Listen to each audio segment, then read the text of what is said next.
네, 오늘 코스피와 코스닥 모두 상승으로 출발한 가운데 코스닥은 상승분을 조금 반납하고는 있지만요. 이 양시장 모두 외국인과 기관의 동반 매수 우위가 나타내고 있습니다.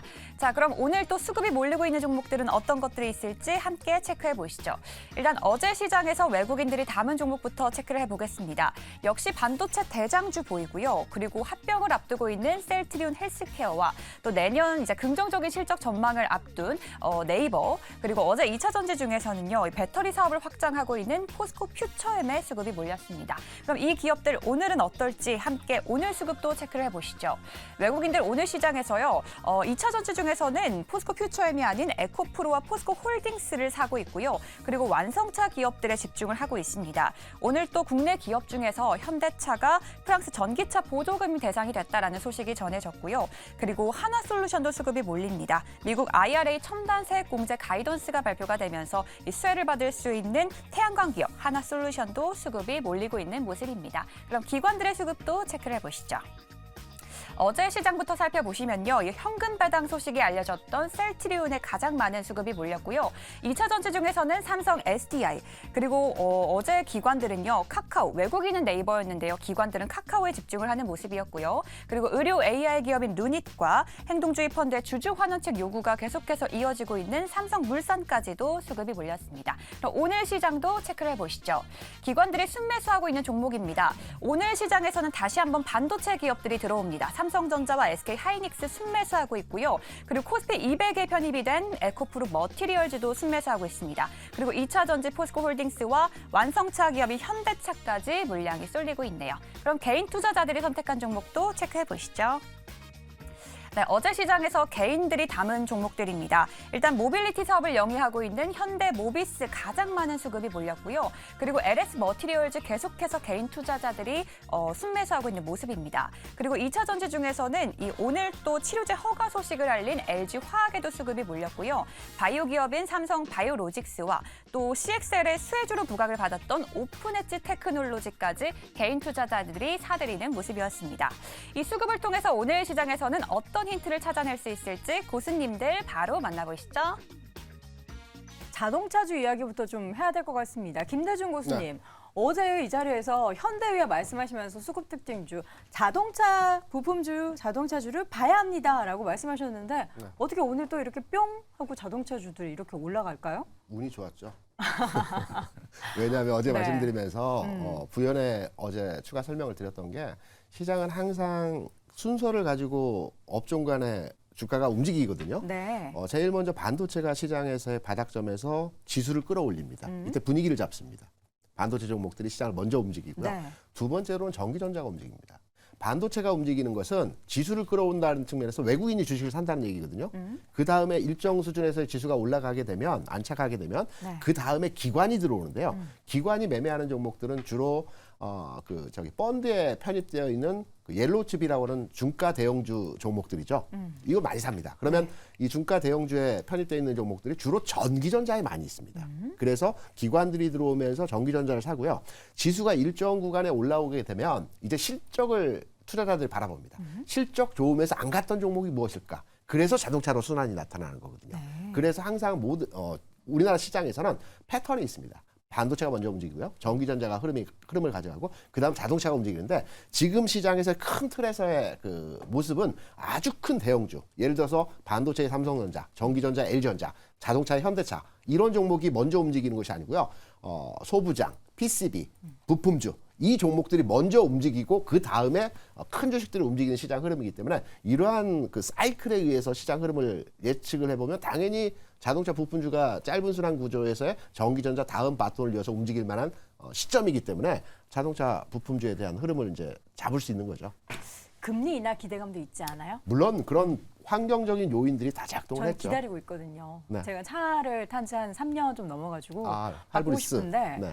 요거 이제 할부 금리가 쭉쭉쭉 떨어질 것 같은데 할부 금리는 어떻게 좀 미리 안 떨어지나요? 미리 떨어집니다. 근데 네. 우리 잘 봐야 될 게 금리가 상승할 때는 먼저 선제적으로 금리가 올라갑니다. 그쵸. 시장에서 적용되는 금리들이 하락할 때는 지금 국내 이제 기준이 되는 3년 만기 국고채 금리가 4.1에서 아마 3.45 여기서 왔다 갔다 하는 걸로 알고 있습니다. 네. 그러면 3.5 금리에 내가 할부 금리로서의 자동차 할부를 살 수 있느냐? 그게 아닙니다. 한번 내려가는 기조가 하락으로 전환되게 되면 그 이하로도 내려갈 수 있는 부분들이 시장에서는 적용되거든요. 그래서 네. 지금 수준 또는 내년 초 수준까지 해서 금리 하향화 진행 단계에서의 흐름이 진행될 거기 때문에 자동차 회사들도 기존의 고금리에 대해서 할부금리를 좀 높인 상황이었다면 이제 본격적으로 할부금리 내리는 과정이 진행될 것 같습니다. 사셔도 됩니다. 네, 알겠습니다. 자, 오늘 수급 특징 변화 한번 체크해 보도록 하죠. 김종현 교수님, 어제 만기일 지나고 나서 오늘 어떻게 수급 변화 있었습니까? 네, 가장 큰 변화가 나타나고 있는 것은 지금 뭐 외국인이라고 봐야 되겠죠. 그동안 외국인 수급은 지수를 사기보다는 삼성전자, 하이닉스 외에는 거의 사지 않는 게 뭐 국룰처럼 움직이는 게 거의 한 2달 가까이 진행된 모습이었는데요. 네. 만기 지나고 오늘 지금 사고 있는 외국인들은 금액도 굉장히 크지만 다양하다. 아까 말씀드렸던 대로 화학, 기계, 철강, 전기전자 다 사고 있다라는 거죠. 그래서 평소에 보이지 않았던 흐름이다.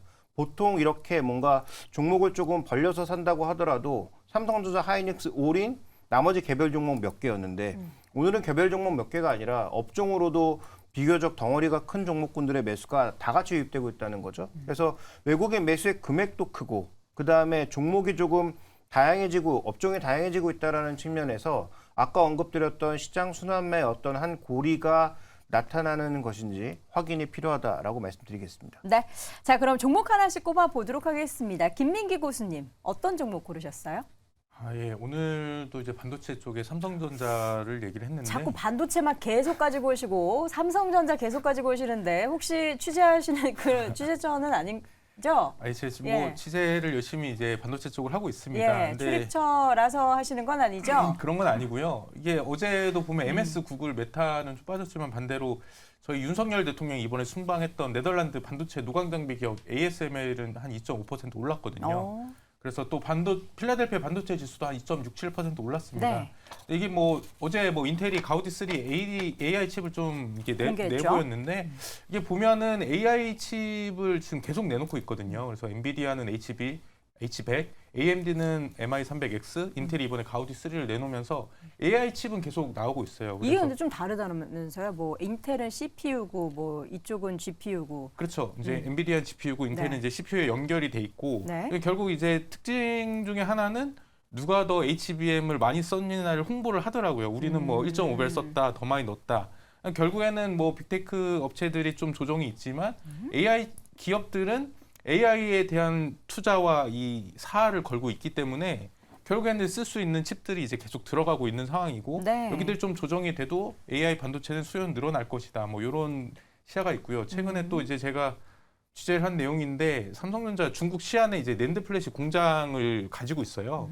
여기가 이제 전 세계 낸드의 한 40%를 가지고 있는데 최근 중국의 이 지역지에서 여기서 이제 삼성전자가 약간 건설을 시작했다라는 좀 보도가 나오긴 했어요. 더 뭔가 증설을 한다라는 예, 그렇습니다. 거죠? 근데 이거를 또 대내적으로 얘기할 수가 없는 게 미국이 규제를 하고 있으니까 네. 삼성 입장에서는 그 시시하고 규제를 있나요? 잘못하면 시시하고 네. 또 이게 괜히 했다가 또 규제가 심하게 들어갈 수 있는 상황이기 때문에 얘기는 못 하고 있지만 네. 이 낸드가 어차피 지금 공정 전환이 들어가야 되고 미국이 규제 유예를 했을 때 지금이라도 조금 더 장비를 더 넣고 네. 공정 전환을 하고 어떻게든 좀 여기서 생산량을 늘려야 되는 부분이 좀 있거든요. 그만큼 뭐 요 얘기를 뒤집어 얘기하면 중화권에서 모바일 수요가 확실히 좀 늘어나고 있다. 반도체 수요가 늘어나고 있다. 이렇게 좀 보실 수 있기 때문에 이런 부분에 있어서 조금 뭐 반도체가 지금 순환매를 통해서 조금 이제 뭐 좀 흐름이 좀 주춤할 수는 있겠지만 그래도 내년 상반기 낸드가 좀 어려운 적자가 시기가 벗어나면 다시 반등할 수 있을 거란 시각으로 장기적으로 좀 한 번 더 봐주시면 좋겠다 이렇게 말씀드리고 싶습니다. 얼마 전에 삼성전자에 있는 최측근이 그런 얘기를 하더라고요. 갑자기 옆에 있었던 동료가 네. 중국으로 바로 발령을 받았다. 그러니까 뭔가 삼성전자 내부에서도 중국으로 사람을 급하게 막 보내는 그런 움직임들이 좀 나오고 있는 것 같아요. 낸드 가격이 12월에 15% 올랐습니다. 가격도 올라갔군요. 네, 올라가고 있습니다. 네. 그래서 긍정적으로 봐도 될 것 같고요. 제가 관심주 이제 말해야 될 네, 차례죠. 이야기하세요. 예. 아까 김정은 교수가 네. 아주 자세하게 먼저 설명을 줬지만 가치주를 봐야 됩니다. 가치주. 가치주 애매하죠. 어떤 게 가치주인지. 우리 흔히 가치주를 얘기할 때 경기민감주, 산업주, 굴뚝주, 전통주 뭐 이렇게 표현들 합니다. 근데 제가 설명드릴 때는 경기 민감. 그러니까 경기가 살아나면서 함께 동반의 주가 움직일 수 있는 종목에 대해서 관심을 가져야 될 때인 것입니다. 앞서 뭐 철강, 조선, 뭐 자동차 많이 말씀 주셨지만 저는 삼성 엔지니어링에 대한 주가에 대한 관심을 가져야 될 때라고 보고 있습니다. 오늘 뭐 한 3% 주가 좀 올랐습니다. 장 초반 대비해서. 그런데 우리가 이제 주식을 투자하다 보면 나는 이 주식 진짜 70까지 가져갈 거야. 또는 아들한테 물려줄 거야. 이런 마인드로 투자하신 분들 계십니다. 그렇죠. 근데 주가 상승하다가 일정 부분 주가 하락을 하면 굉장히 불안하거든요. 그럼요. 상승 패턴에서 주가가 30에서 40%의 주가 수준에서 하락은 일반적으로 나옵니다. 네. 그러면서 장기적으로 우상향하는 패턴에서의 주가 상승률이 나타나거든요. 삼성엔지니어링도 최근 2년 동안의 기간 동안 외국인 투자자들이 지분율 무려 10%, 주식수로는 1,000만 주 이상 매수를 했습니다. 이들도 장기적인 추세적 관점에서 주식을 끌고 간다는 거죠. 최근 주가가 37,000원에서 대략 한 25,000원까지 한 30%, 32% 주가 하락을 했습니다. 일반적인 수준에서의 긴 롱텀한 추세 전환점에서의 조정이라고 보고 있습니다. 이 조정에 현재는 끝자락에 들어왔다라는 측면, 외국인도 장기적인 관점에서 관심 가지고 있다는 측면, 관심 가지셔도 될 것 같습니다. 네. 자, 이어서 테이블 고수도 한 종목 골라주시죠. 네, 일단 저는 종목 전에 더 중요해 보이는 게 하나 있어가지고 삼성전자 잠깐만 좀 초원해서 말씀을 드리면 네. 지금 73,700원, 73,800원 왔다 갔다 하고 있습니다. 근데 여기를 못 넘어요. 어제 같은 경우에는 뭐 파월 이벤트가 있으면서 이제 고점을 좀 뚫었는데 결국은 오후에 밀렸거든요. 네. 근데 그런 부분에서 어제를 제외하고 52주 내내 고점을 보시면은 73,600원이었고요. 오늘은 이 부분에서 오히려 73,600원을 바닥으로 생각하고 매수가 들어오고 매매 게임이 발생하고 있다. 이런 부분은 좀 주목해야 되는 게 이렇게 되면은 삼성전자가 남은 12월 기간 동안 뭐 나스닥이 폭락하지 않는 그런 뭐 아주 최악의 흐름이 나오지 않는다 그러면은 오히려 상방을 보겠다라는 거거든요. 이런 부분에서 오늘 같은 경우는 기관도 그렇고 외국인도 그렇고 또 종가 기준에서도 73,600원 요 위를 지지할 수 있는지 좀 지켜보셔야 될 것 같다. 이게 우리나라 코스피 대형주 기준에서는 특히 뭐 삼성전자 하이닉스 기준에서는 가장 큰 뭔가 수급 특징이 될 것 같다. 이렇게 좀 보셔야 될 것 같고 네. 저는 그리고 오늘 상장 폐지되는 회사 셀트리온 헬스케어입니다. 깜짝 놀랐잖아요.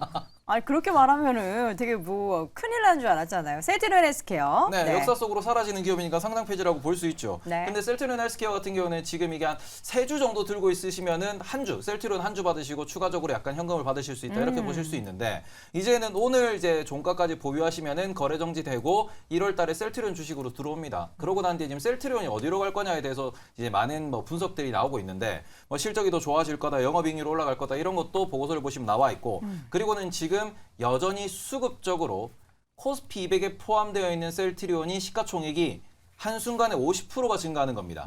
그렇기 때문에 이런 부분에서 50%가 증가한 그 증가분에 대해서 국민연금이나 코스피 200 ETF가 이 추종 자금에서 그냥 패시브적인 매수가 발생할 수 있을 것이다라는 이런 기대감이 최근에 좀 상승을 만들어내고 있다는 이런 분석이 나오고 있는 상황입니다. 네. 그러다 보니까 이것도 이제 아주 대규모죠. 40조가 넘어가는 기업이 어찌 보면은 뭐 10조에 해당하는 15조에 해당하는 그 물량을 패시브가 매수해야 되다 보니까 이 부분에서 이벤트가 나올 수 있다는 기대감이 존재한다라는 점 참고해 보셨으면 좋겠습니다. 다만 오늘 사시면 한 달 넘게 거래 못 합니다. 아니 셀트리온 헬스케어, 셀트리온 거래 정지 이제 되기 전에 되게 사야 된다고 보시는 분 계세요?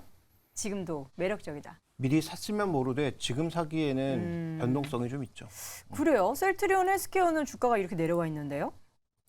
한 달, 두 달 올라가 동안 있네요. 장이 좋아질 잘못 텐데 봤습니다. 굳이 다른 차트를 봤습니다. 살 필요 죄송합니다. 없다. 네. 한두 달 그 지수 시장에서의 상황이 긍정적으로 판단을 하고 있는데 네. 굳이 돈을 거기에 묶어놓을 필요 없다고 보죠. 아, 네. 다른 것도 충분히 올라갈 것들이 있기 때문에 굳이라는 말씀해 주셨고 이미 가지고 계신 분들은 뭐 이 수익도 향유하시고 다시 이제 합병돼서 추가적으로 오르는 것도 기대해 볼 수 있겠죠. 근데 반대로 이제 그럼에도 불구하고 약간 나스닥의 조정 같은 게 좀 두렵다 하시는 분들은 이것도 어떻게 보면 패시브 자금이 매수를 해준다라는 건 맞는 그러니까 약간 맞는 뭔가 해석 로직이라고 볼 수 있기 때문에 나는 좀 조정이 올 것 같아 한 달 동안 그냥 묶여도 냅둬 볼래라고 하시는 분들은 오늘 종가까지 뭐 좀 지켜보시는 것도 재밌을 것 같고 네. 그리고는 뭐 소액 정도는 뭐 셀트리온이 그렇다고 해서 위험한 기업은 아니다. 그쵸. 이렇게 좀 말씀을 드릴 수 있을 것 같습니다. 네.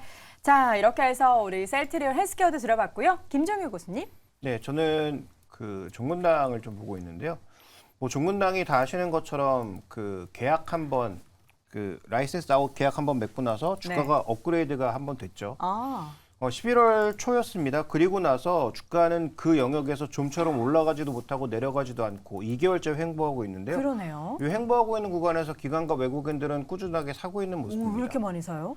근데 살펴보시면 이 종문당이 그 좀 규모 있는 제약주 중에서는 밸류도 가장 싼 편입니다. 그 다음에 내년도에 마일스톤이 예정대로 진행된다면 뭐 실적도 꽤 좋아질 것으로 보이고 밸류도 상대적으로 싼 상태에서 지금 뭐 동남아 쪽은 뭐 코비드가 좀 창궐하고 있는 다시요? 모습이라고 하죠. 오. 대신 뭐 국가별로 다릅니다. 네. 말레이시아, 싱가포르, 인도네시아가 좀 늘어나는 것으로 보이고 베트남, 태국, 라오스 뭐 이런 쪽은 상대적으로 움직이지 않는 그런 모습인데 그러면 뭐 종군당 같은 기업도 일단 기본적으로 실적에 받쳐주는 데다가 신약 모멘텀 거기다 상대적으로 싼 밸류 그다음에 주가의 횡보 과정에서 기관과 외국인 수급의 유입 뭐 이런 부분들은 좀 긍정적으로 볼 필요가 있지 않나 이렇게 보고 있습니다. 네, 알겠습니다. 다시 한번 내분할 종목 정리해 드리도록 하겠습니다. 먼저 김대중 고수의 종목입니다. 삼성 엔지니어링 오늘 제시해 주셨고요. 김종효 고수는 종근당, 김민기 고수는 삼성전자, 테이버 고수는 셀트리온 헬스케어를 오늘장 수급 특징주로 확인해 봤습니다. 네, 오늘장 탑5 마지막 1위 주제 확인해 보시죠.